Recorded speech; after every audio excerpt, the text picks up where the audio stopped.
Ay, idot! Ah, ito, laban niya. Wala, hita. So yun mga tol, welcome back. Isang mapagpalang araw sa inyong lahat. Tuloy po ating mission ngayon sa paghanap sa kapatid ni King na si Adet. Ngayon po mga idol, mga tol, umalis na po si King kanina madaling araw.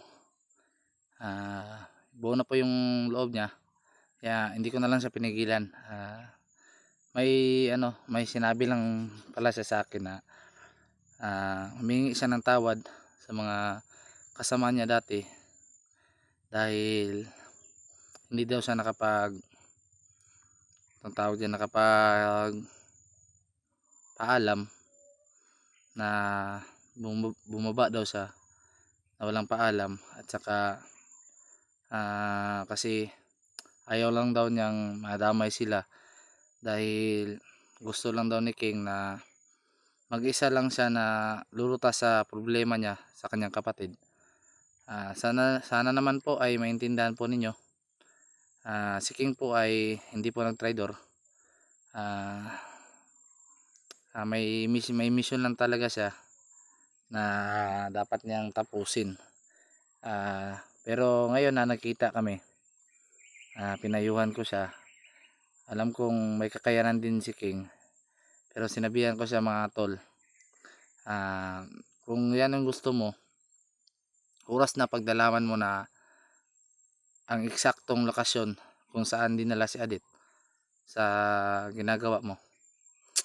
Huwag ka magatubiling tawagan yung binigay ko sa yung number. Yun o. Sana po ay magtugumpay po si King, mga tol. Sana po ay pagdarasal niyo po siya, isalin niyo po sa inyong pagdasal po, mga tol. Unang-una po sa lahat, no, shoutout pala dyan sa ating mga silent viewers, solid supporters po, sa lahat ng mga kapwa natin Pilipino. Ngayon mga tol, galing ako sa baba doon, makita ko dito, patungo pa ako doon, layo pa. Nakausap ko na si Kuya Bads kanina. Sinabi ko na sa kanila ang lahat, at patungo na rin ako sa lokasyon na ibinigay nila.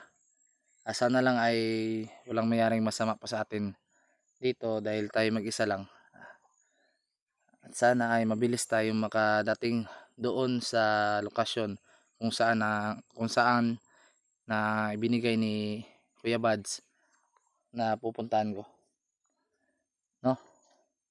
Ngayon, pahinga lang muna tayo dahil napagod tayo sa kakakyat. Medyo matrik kasi yung inakyatan ko doon. Doon pa galing ako sa baba.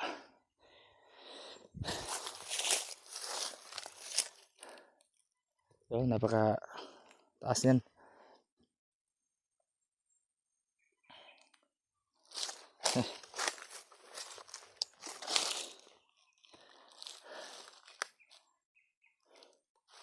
Kumain pala ako kanina, mga tol. Nakahanap ako ng papaya. Kinain ko. Dahil wala na talaga kaming makain dito. At yung tubig, yung sasapa na dinaanan ko kanina, may tubod doon. Doon ako kumuha ng tubig na maiinom para may mainom ako. Hindi na nga ako nananghalian dahil medyo mahirap kasi maglakad packet kapag busog ka, no? At sana makita na natin sila, Kuya Bads, no? Sa lahat po ng hindi pa po nakakaalam, para maliwanagan na po kayo, mga tol, hindi po nag-traidor si King. Talagang hindi lang siya nakapagpaalam at may mission siyang tungkulin na dapat tagumpayan niya. Kaya yun, nagawa niyang magpanggap bilang isang kalaban. Ano nga si King, mga tol, nagulat siya ba? Akala siguro niya mamamatay na siya nung pagdakip ko sa kanya. Buti na lang lumuhod siya at tumaas ng kamay. Pagkakita niya sa akin, kilala niya pala ako. Hindi niya kaagad sinabi yung pangalan. Kung sinabi niya yung pangalan kaagad, makikilala ko siya. Kasi nawala na yung memorya ko sa sa boses niya at saka ang tindig niya. Medyo sa mga problema natin na marami, hindi na natin naisip yun ba.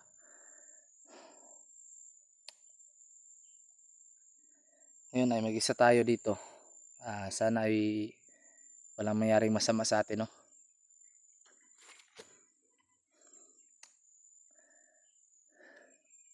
Medyo may katagalan na rin tayo dito sa bundok sa paghahanap sa bihag. Hanggang ngayon wala pa rin tayong impormasyon talaga. Sana lang ay makahanap na kami ng impormasyon kung saan talagang eksaktong lugar na dinala si Adit at yung mga ibang bihag po nila, no? Sana ay wala rin mangyari masama sa kanila mga tol.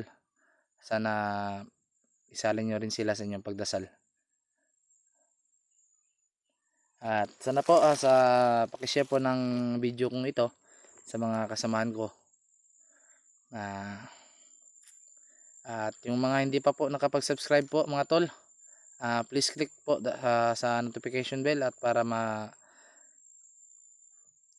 ma-update kayo sa mga bago kong upload po. At sana naman po ay patuloy po kayong sumusuporta po. Sa lahat pa na hindi nakadalaw sa channel ko, dalawin nyo naman po. Maraming pong salamat sa inyo lahat po mga tol. Dahil kung wala kayo dito mga tol, wala ako. Kayo lang yung nagbibigay views po sa aking YouTube. Don't skip the ads po mga tol, dahil isa rin yan sa nagpapasahod po sa amin. Kahit medyo kaliitan lang yung sahod, at least nabubuhay pa rin. Lumalaban pa rin tayo mga tol, no?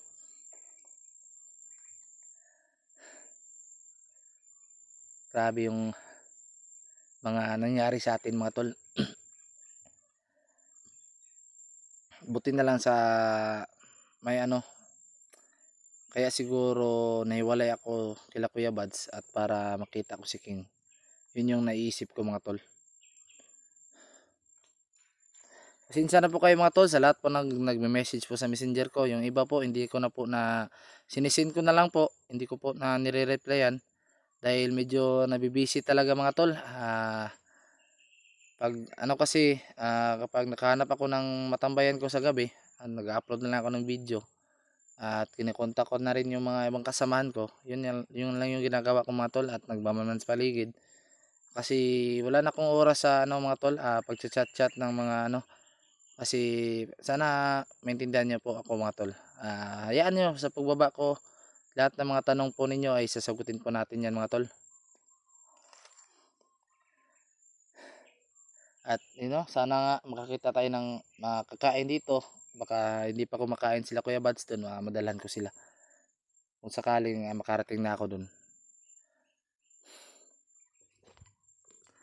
Itong natin ngayon.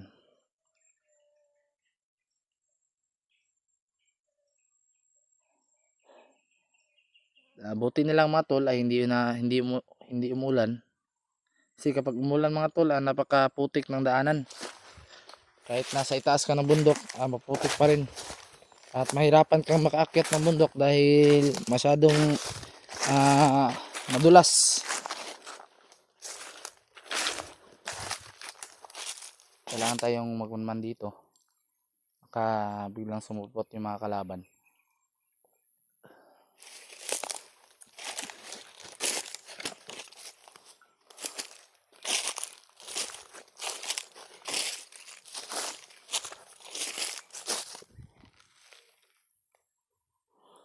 Yan medyo tahimik pa yung lugar.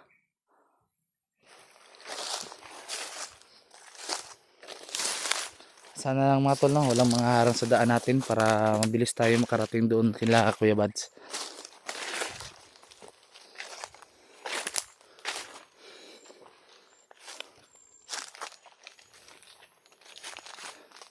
Walang tayo masyadong maingay mga tol.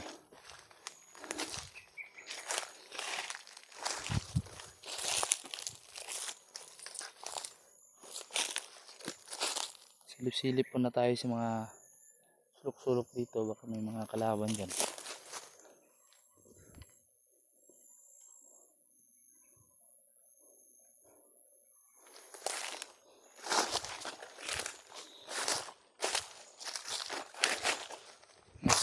Kung sakali makasama ko ulit sila, kung kasama namin si King mga tol, no? Sana suportahan din natin siya mga tol, dahil nangangarap din yan si King na maging vlogger. Kaya kung sana ay kung darating ang panahon na maging vlogger sa mga tol, sana suportahan din natin po siya. At saka si Jackie Bird rin, nangangarap din maging vlogger. Sana suportahan po natin siya mga tol. Lahat kami po mga tol, sana suportahan ninyo at walang sawa pagdarasal po sa amin. At yun lang po mga tol, nagpapasalamat po kami sa inyo mga tol, dahil andyan kayo palagi na nakasubaybay sa mga upload namin, tumutulong sa mga kasama naming hunters at sa lahat po. Maraming salamat po sa inyo.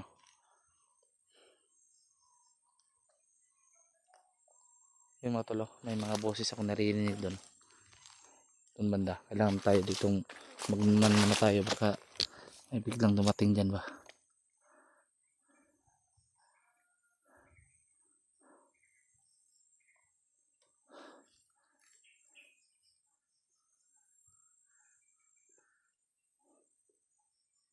Medyo napakatirik dyan mga tol, medyo matirik na daanan yan, kaya doon ako dumaan sa kabila.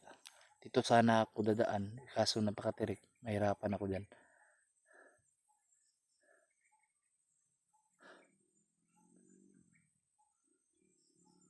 May iwak na naman mga tol, kailangan tayong magmasid muna.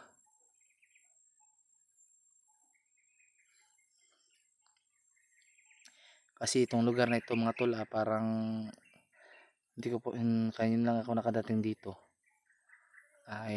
Sana tama tong daan ko na itinuro nila Kuya Bads. Sana tama itong daan.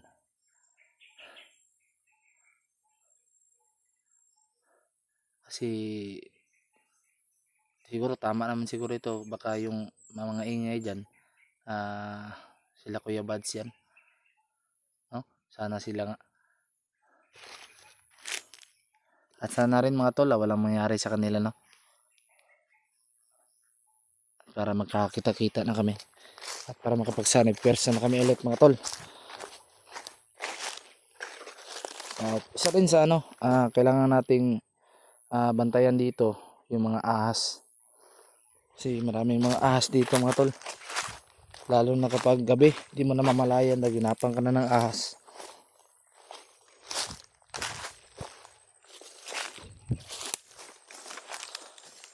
Buti na lang wala masyadong mga kalaban dito na nakaharang sa atin, kaya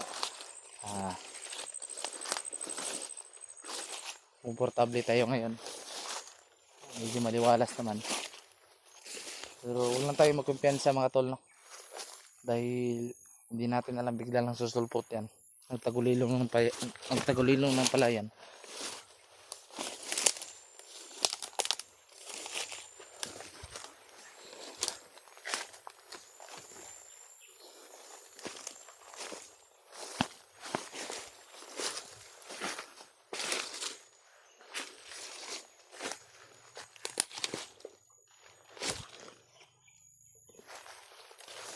Hintay lang tayo mga tol.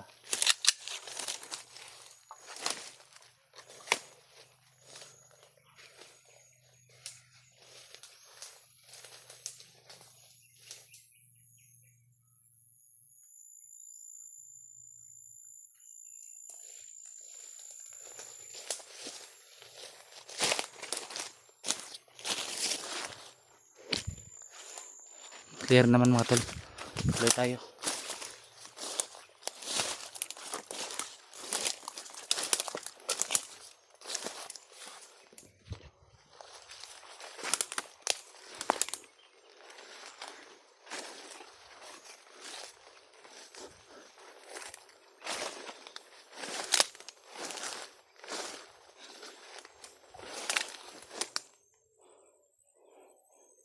Napakalalim mo.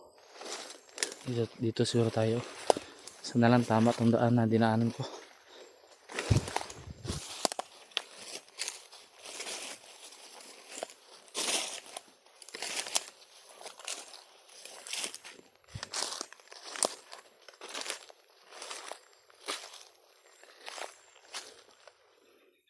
Para may kampo yata dyan, oh. Ayan, oh. May mga boses akong naririnig yan sa baba. Baka makita tayo dito. Atas tayo ng kunti ta. Atas tayo.